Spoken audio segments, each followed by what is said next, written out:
should be all set, Diana. Thank you very much. Good evening, everyone. Welcome to the Board of Education Policy Committee meeting. Today is January 4th, 2022. Happy New Year, everyone. And the time now is 5:33. This evening, board members we have with us today is Godfrey Azima, Secretary of the Board of Ed, Janine Randolph, Mary Ellen Flaherty. Also with us, we have Brenda Wilcox-Williams and Lunda Asmani. So today we will be discussing and reviewing the proposed revisions of our purchasing policy 3323. And before we get started on that, I needed to ask if Godfrey has read the meeting notes, the committee meeting notes from last meeting, and if we had any changes besides your name. Yes and no. No changes. And again, yeah, just the spelling of my name to reflect Azima. Okay, so change noted to up to correct Mr. Azima's last name through the notes. Thank you, Godfrey. Thank you. And now I'm gonna switch over the meeting to Brenda Wilcox-Williams. Close enough. Good enough. Good evening, everyone. The first thing that we are going to put up for consideration this evening is a proposed revision to the board purchasing policy. This was actually proposed by Tom Hamilton back in October after our external auditors identified it as a board policy that doesn't meet current federal procurement requirements. So with that, I'm going to turn it over to our new CFO, Lunda Asmani, who transitioned this work from Tom. And I know we have Karen Bartron, our purchasing agent, on the phone as well, if there are any questions. And I'll turn it over to Lunda for walking through the rationale behind it and what the changes are. Thank you, Brenda, and thank you, Diana, and all the board members. So kind of what Brenda mentioned, this purchasing policy was last revised in 1995. The reason that we looked at it was it was a recommendation from our auditors that we review it. Additionally, as recipients of federal funds, especially this period, you know, with all the ARPA and the ESSER, all of that funding, that is also a requirement that we have an updated purchasing policy following these guidelines. And therefore, this was drafted and put together by Tom in collaboration with Karen, our purchasing agent. It is consistent with the federal guidelines for purchasing policies. The template that was used to put this together was one that's used by the Connecticut Associations of Board of Education and then Connecticut Association of School Business Administrators. And so that was put together. Many of these things that are in this policy, we already do because we work in conjunction with the city and the city has a policy. So there isn't a big change in process. It's more just codifying what we do and making sure that it's consistent with best practices, and it does have the blessing of the board in doing so. The significant changes in this that's different from what we're doing now is we did raise the thresholds for quotes. Currently, it's at 3,500. This is raising it to 10,000. And then for going out for bids and RFP, that threshold was 7,500. This is raising it to 20,000.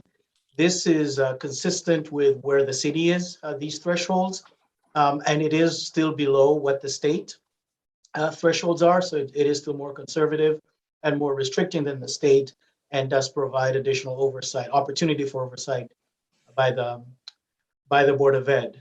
And so with that, I'd be happy to answer any questions. Karen, I know you're on and you put a lot of work into this document. Perhaps if you had a thing or two that you wanted to add to this policy, please chime in. Before she starts, can someone actually put that up on the screen for the public to see while we discuss it, please? If possible. Brenda, do you have it or do you want me to share it? Linda, if you could share it, that way you can make sure that you're just moving it along as the discussion goes. Okay.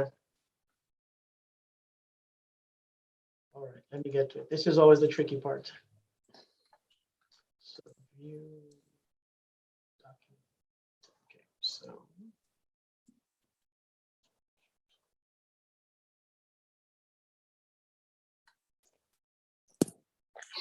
All right. Can you see this? I only see a strip. A strip. Okay, so hold on. You need to maximize it. We're only seeing a portion of it. Okay, so I'm trying, it's these dual screens, so I'm trying to see what screen it's projecting on.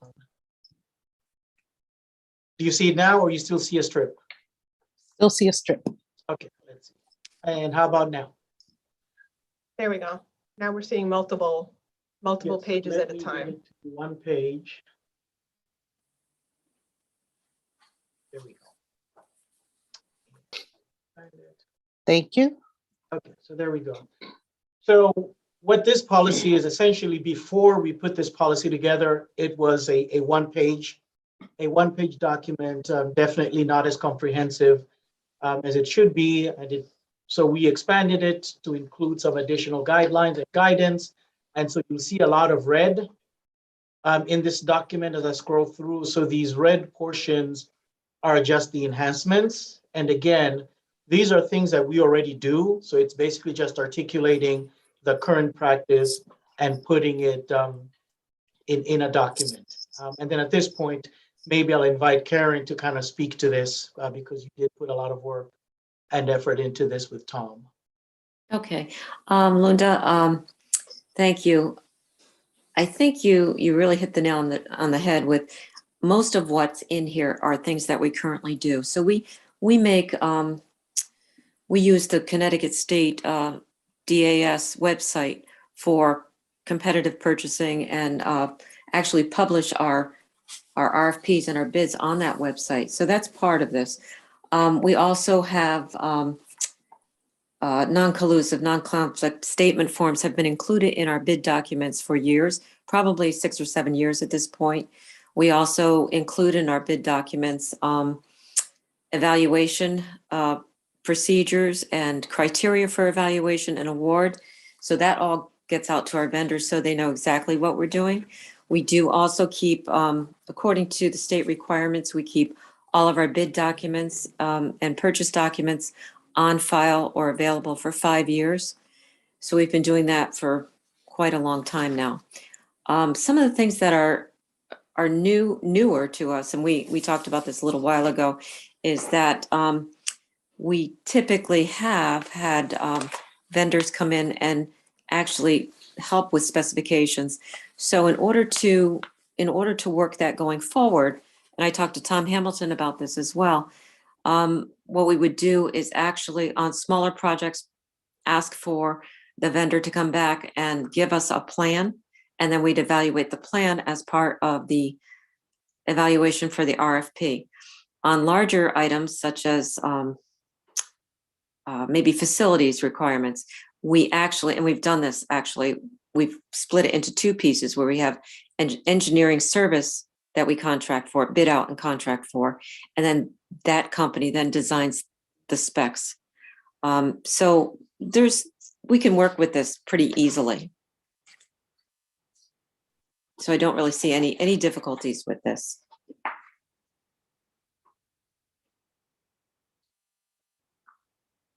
Diana, you're on mute, Diana.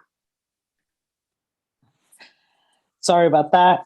Were those the only different additions besides everything that we do? If you can scroll up so we can take a quick look, and if any members have any questions. Because I know this is new for the first time for the 2 members looking at this. Diana, So the page I'm on now is just the different dates that this was reviewed. So we include that. So you'll see that the last time this was looked at was in June '95. And so now we're bringing back to you in 2022 to recommend forwarding it to the full board. But these are the different sections. We talk about federal uniform guidance, procurement standards, and these are the federal standards just documented in our existing policy. So it is really a function of copying and pasting. But as Karen mentioned, this is consistent with how we do procurement within the state.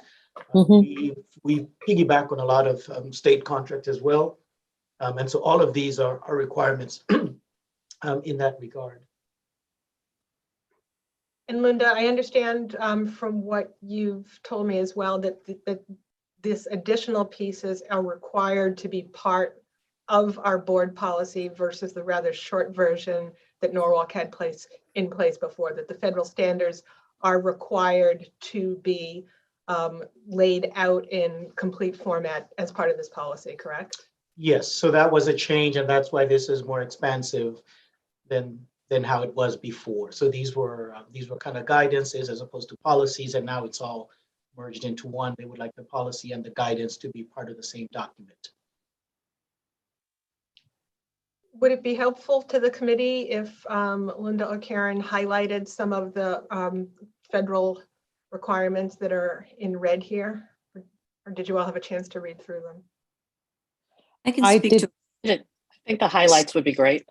I can speak to a couple other areas that are relatively new. One of the areas is conflicts of interest. That's on, I think, the third page, C. And although, again, it says that Karen, could you tell me what section it is so I can zone in on it? it's sections, article, wait, it's on page 3. Right there, right there. Oh, there See. it is. Okay. C. See, conflicts of interest. Yeah, so this is something that, is kind of common sense, but we haven't spelled it out in our policy. So anybody who's evaluating a bid probably should not have an interest in one of the companies that we're possibly awarding to. Again, common sense, but it hasn't been spelled out in our policy. Well,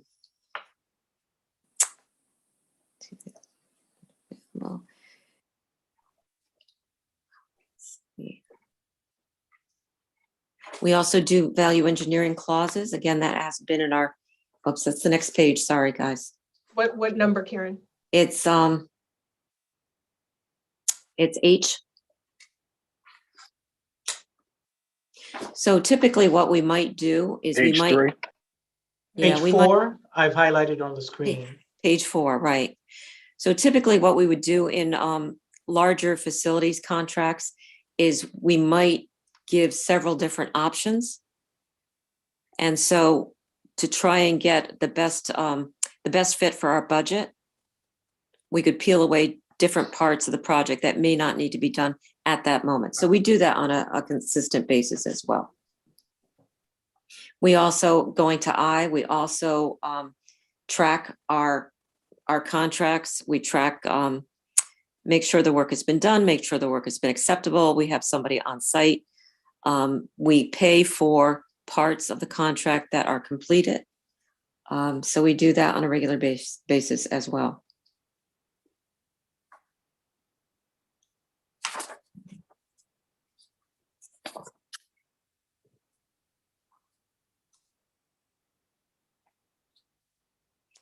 For competition, I think that's page 5. Karen, I was gonna ask, in micro purchases, I'm unfamiliar. I'm referencing, sorry, page 6, the micro purchase threshold, and exactly what that is in terms of how.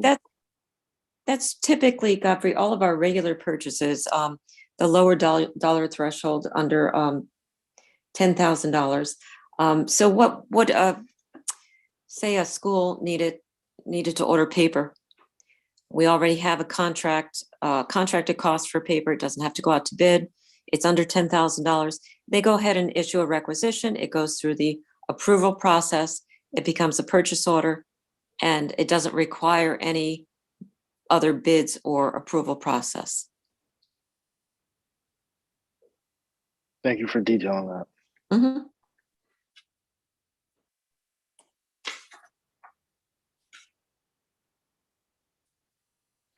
Any other questions?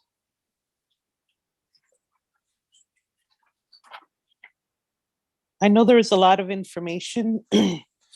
And just a reminder to everyone that we are going through a lot of these policies because they haven't been reviewed in quite some time. And we do need to update a lot of our policies for any type of federal state regulations. I did read the whole packet that I received. Everything seemed in order. I really don't have any questions, and the ones that I did, Lunda already went over. So I'm not sure if anybody else wants to have any questions or discuss any section of this contract further. I have one last question. Go ahead. Page 9 has it refers to the solicitation of contracting with small and minority businesses, women businesses, enterprises, labor surplus firms, and acknowledging where we are in just updating our policies. Do we have a current bank of vendors that satisfy the intention of targeting and working with small minority business owners and women business owners? Is our list and marketing reflective of the intention of this? Yeah. Godfrey, one of the things that we do on a regular basis is we publish our proposals to the Connecticut Source bid site, and they have a list and they outreach small and minority owned businesses. So I think we've got a good outreach program there. I understood it to be Norwalk, and hearing your response, that's not small or minority owned businesses in Norwalk. No, I mean, Okay. they would include it if they use the state website for sure. But we also have different ways that we can make things available to local suppliers, people that don't have maybe access to other areas. So we can do that as well.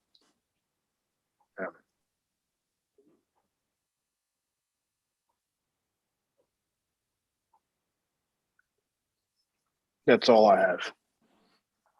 Thank you, Godfrey. Janine, Mary Ellen? No, I don't really have any questions. I was just saying or thinking that everything that we're going to be going through, or most of them, it's just going to be because we're trying to get things up to date with the federal requirements and backtracking Yes. on those. Okay. Yes. So we'll be going over lots of policy this year. I know there's a list of topics that we will discuss and go through. Usually, a lot of times, we have more detailed conversation, but because this is a lot that we already do, it just falls into place to add it and, like they said, make it bigger than just the one page and having all the regulations online so that everyone can see. Mary Ellen, were you okay? I'm okay. In reading through it, I was thinking it did sound a lot like common sense. And I was a little intrigued by the creative analysis, but then you explained it more on pulling out different sections of a project and waiting time. Do I understand that correctly when you say creative analysis of a project? Yes, so that would be a way to identify different pieces that we might not want done due to cost factors. And that's what we do. We do that quite often. Okay. And just a follow-up question on what Geoffrey asked, do we have any record, or maybe this isn't the time, but just do we give contracts to local minority groups, that we keep some record of that? We do. We have to be careful because we have to make sure that we're still competitive. So when possible, we do that. Okay. Thank you. Mm-hmm. Okay. We can take that off the screen. Anything else from Brenda or Lunda for us on this topic for this evening? Not on this one from me. Okay, All right, thank so you. if there are no other questions and we are comfortable with this, I would like to propose to move this to the full board. So all in favor, say aye and raise your hand. Aye. Aye. Aye. Okay, so that's unanimous and we're going to move this to the full board. Thank you very much. Thank And you. Brenda, did you have something else to go over with us this evening? Or I did, and thank you, Okay. Karen and Linda. Thank you for your presentation. What I did want to do with the committee this evening is review a little bit of some of the outstanding, the work that hadn't been completed under Heidi's tenure that was started that you may want to consider for your future agendas, as well as look at a couple of topics that are state mandated that I think we need to add to our policies. And really perhaps have a discussion with the committee about what order you may want to approach some of these on and just prioritize your work over the next few months. So I do actually have a list that I can pull up for discussion. And we can walk through these a little bit. Can everybody see that? yes. Okay, all right, terrific. So we started out with the purchasing policy, obviously, that Tom had recommended back in October. And because of the federal requirements and the auditors' questions, we put that high on the agenda to bring to you this evening. One of the other pieces that is still pending additional action and discussion potentially is the revisions to our school governance council policy. This was initially brought before the policy committee, I believe it was in May. And at the time, it was a discussion and a review by our attorneys from Shipman and Goodwin. And they had proposed a number of revisions to our school governance council policy in order to make sure that the original policy, which was passed about 6 years ago, was in compliance with state law. I think that there were, a number of SGC members and others who had some responses and feedback to that. And at the time, there were a few other things that needed to be addressed. So that was really tabled for a while, I think, until after the new year. And then with Heidi leaving the policy committee and the board, it's still out there and something that probably needs to be taken up again. So we do have a redlined version of that for consideration, potentially at a future meeting. Okay. Another issue or topic that's been brought up is the issue or the topic of an LGBTQ policy. I know we had the Triangle Community Center come in and present to the board at a workshop meeting several months ago. And the students that had worked with us on the equity policy had expressed a lot of interest in that as well. The topic that really complements that, I think, is also the equity policy. So the board approved the equity statement earlier in early in the year, in the fall. And that was recommended to us by Dr. Fergus at Temple University as the first step really to take in terms of putting forward a statement from the board about what we stood for before going into the deeper work of creating a full equity policy as part of the Norwalk Board of Education policies. The equity statement, as you may recall, had a lot of input into it from members of the community, from a lot of the focus groups that we worked with as part of the strategic operating plan work, as well as a lot of input from students as well through the Center for Youth Leadership. And there's a lot of keen interest in continuing that work as well, I think, among the public. Students have also talked about a student bill of rights, which gets a little bit deeper into really student issues and probably requires a pretty deep dive into work and working with the students. So I think that one will be something that takes a relatively long amount of time if it's something that the committee wants to take up.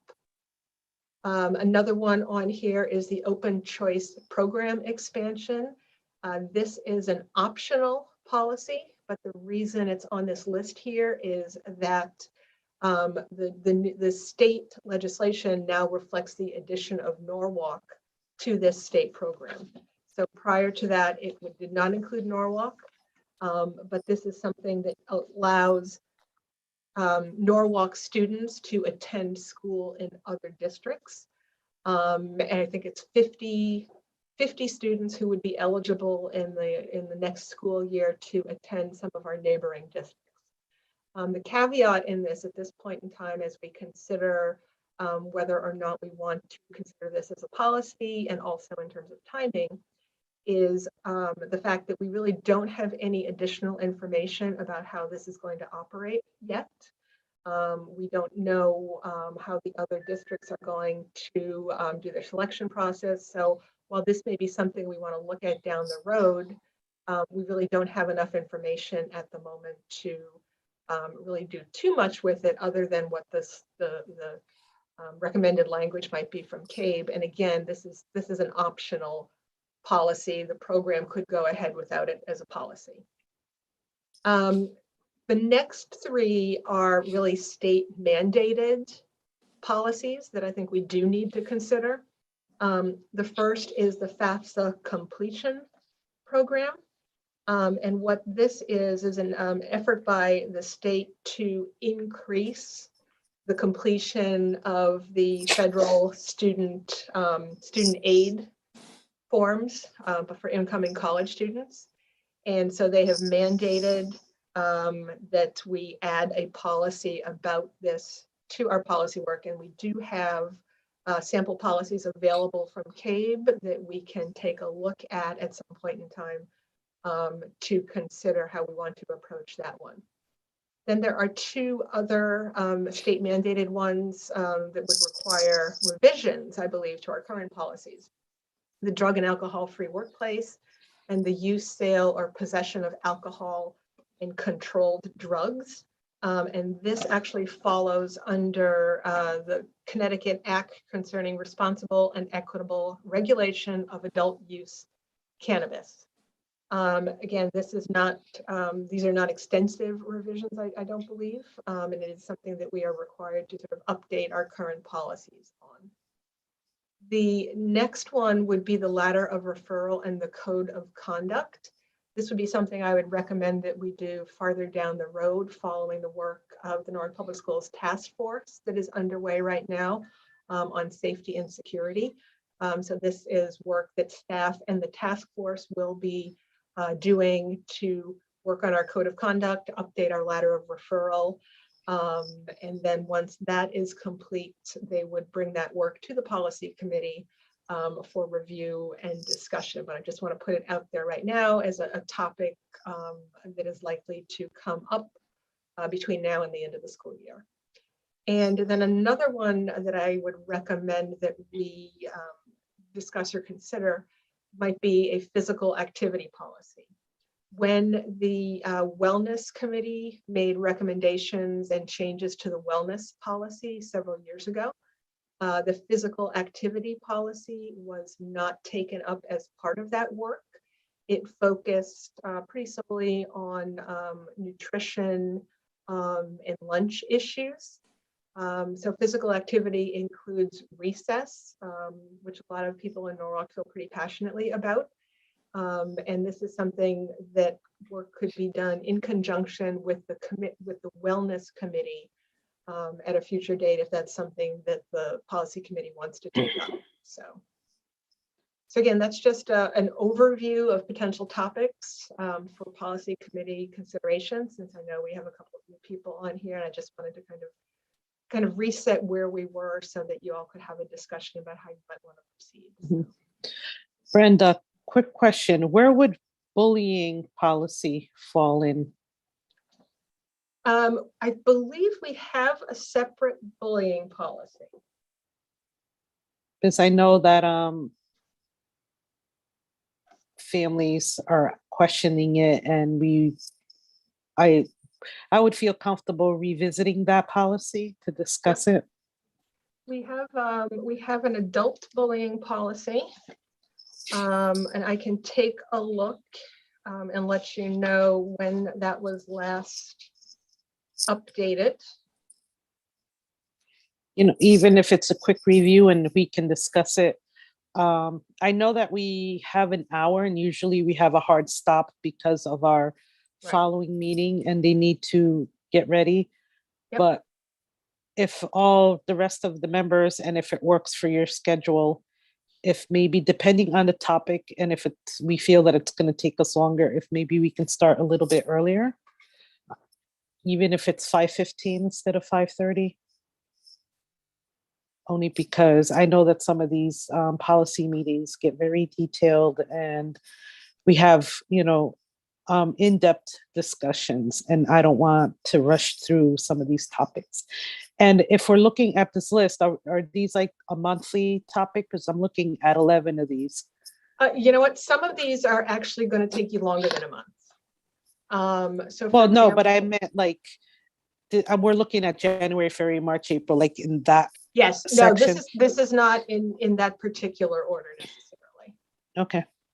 Although, I do recommend that you do consider the school governance council policy next. Yes, I would like to move that up because we've worked on that one Yep. quite a while ago. Yep. And I know that, they've been waiting for answers and clarification. Exactly. So, We do, the bullying policy, I think, was last updated in 2016. But it's certainly something that we can take a look at to make sure that the committee is either comfortable with the work that's been done previously on it, and to see whether it needs Mhm. any updates. So, thank you. Anybody else have any questions, suggestions? I mean, we don't have to make all our suggestions this evening, but if Brenda can email us this list, we can discuss it and see moving forward, see, what you feel comfortable moving up or down on this list. I definitely want to acknowledge the Student Bill of Rights that's on there, but don't have the complete context to, be in a position to give a recommendation or yay or nay. Any information about, the context or any reference points that were discussed in the conversation among students that you have that you can send just to help further understand, where it came from, and seeing if there's any different policies we can consider that wouldn't be so time involved, and also understanding any urgency that would have sparked the conversation when it happened. I don't know if there's any recent issues that happened or a lack thereof, but that would be helpful in kind of just framing the student's recommendation. Yeah, and the things that are indicated state mandated. Is that are any of these time sensitive, and those particularly? the state mandated ones, we can spread those out over the course of your work, because, for instance, I think the Fafsa completion one, the requirement is to have that in place, I believe, by July 1st, 2022. But I can go back and just double check as to whether there's any deadlines on them.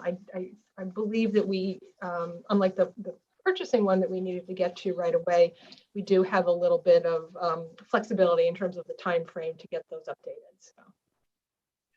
And last question around the use, sale, or possession of alcohol, controlled drugs. Are there any policies in the city that we should be mindful of before having this conversation as it pertains to, I imagine, youth, or is this just for, I imagine, I'm not sure if it pertains to youth or any adult or any person loitering on the premises, the 5131, use of, sale, or possession of alcohol or controlled drugs? That's a good question, and I don't know the answer to that, but we can certainly look at it. Because it does make sense to make sure that we're aligned with any local policies and regulations as well. I just wanted to make sure I was reading it right. Just in the words alone, I didn't know if it was for it in school or how we deal with any of those issues, amongst anyone under 18 for changes for staff.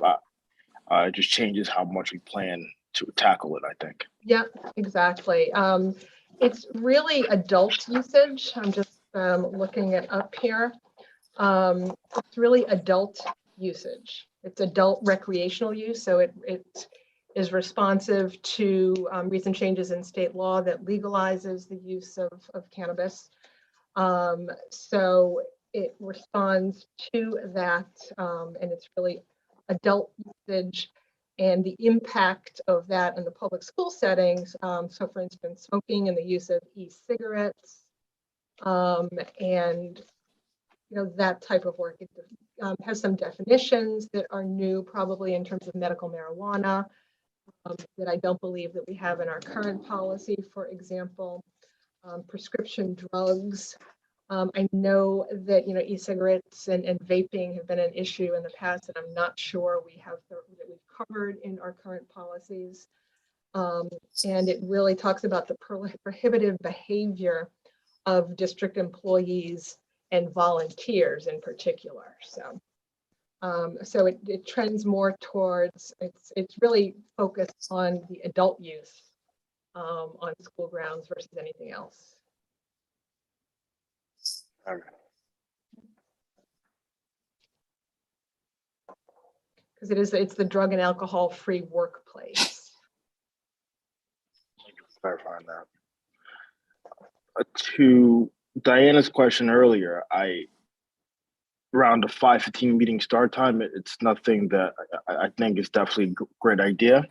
But to make the conversations more effective and involved for those meetings when we have them, information prior to that will help guide the discussion, whether it's research from other districts that are exercising practices we should consider, just to kind of have a prescribed agenda to get the conversation going, and can feed us some rich information for ideas that we dismiss, consider, look to revamp. But it would be a more informed discussion with as much information as we can get ahead of time. And I want to be sensitive to the toll that puts on the central office. So yeah, no, definitely. Frequently, what we do is that. So I'll use the drug and alcohol workplace one for an example. We have sample policies from CABE that we can share with you ahead of time for review. We can highlight the areas where it differs from what we currently have in our current policy so that you can review them ahead of time and have a better informed discussion as part of what is obviously, a pretty tight meeting schedule if we have these on board meeting nights. So agreed, understood and agreed. And any urban districts, period, that may be outside of Connecticut, because sometimes, we don't really fit into all the examples provided by CABE as it pertains to our kids. Yeah, we could certainly do that.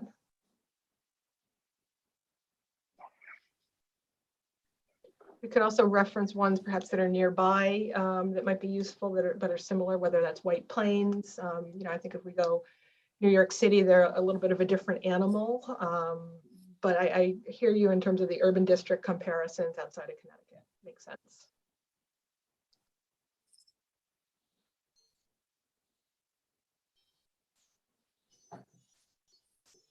Okay, thank you for that detailed. Any other questions, Janine or Mary Ellen? Is there no policy as far as possession of alcohol, et cetera, use, sale, and possession of alcohol for students? We do have a policy in place for that. These are the recommendations. Doesn't need revision at time? It doesn't, as far as I know, it does not need revision. This is the one that's been recommended by the state based on the most recent changes in the state legislation. Thank you. I just have a general question. Go ahead. I'm looking at these policies. This is my first meeting on this. Do we have a booklet of all our policies? Roughly how many policies does the Board of Education have? We have, they are all online, and I'm happy to send you the direct link so that you can take a look and access them. We have hundreds of them. If you put them in a book, they're about 2 binders this big. Okay, So okay. they are rather extensive. There was work done a couple of years ago, working in conjunction with CABE to do more of a thorough review of our policies that were in place, because some of them had not been updated in many, many years. So there was quite a bit of work done on some of the other urgent ones. But I'm happy to send the link to all of you in terms of what we have in place so that you can take a look through. So That So would be if I great. could just pursue that a little bit more. Or is there any way you could just even tell me, but otherwise highlight, what are there policies that are kind of like hot topic policies that are referenced all the time by people in the Norwalk school system? And that would be interesting to me. What are the top 10 policies that are used and implemented with frequency? okay, we'll try to pull together a list like that. And Brenda, thank you. also moving forward, I know that this is new for you and Janine. There will be meetings where it's going to be very detailed, line by line, and we will push the meeting for the following month because of questions and any changes that come up. We usually don't go as quick as we did today. So we are having very, very detailed conversations moving forward on a lot of these topics. So, but I wanted to say thank you to Brenda and Lunda and the team for giving us the highlight on the purchasing policy. Anything else for us, Brenda, for today, while we try to wrap this up for our next meeting? No, I think that's just it, unless I don't know if you want to, do you want to determine right now that the committee will take up the School Governance Council policy at the next meeting, or do you want to take a look at this and consider it first before you set the agenda?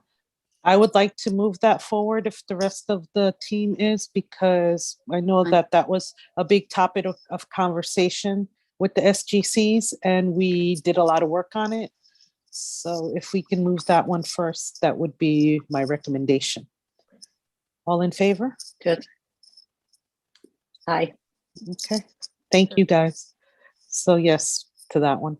When we did the SGC training in October for the new members, we did have CABE come in and present so that they understood their FOI requirements and their roles and responsibilities.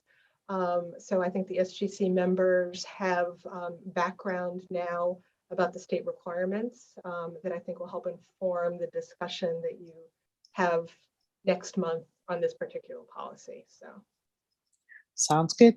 okay. Sounds great. Great. All right.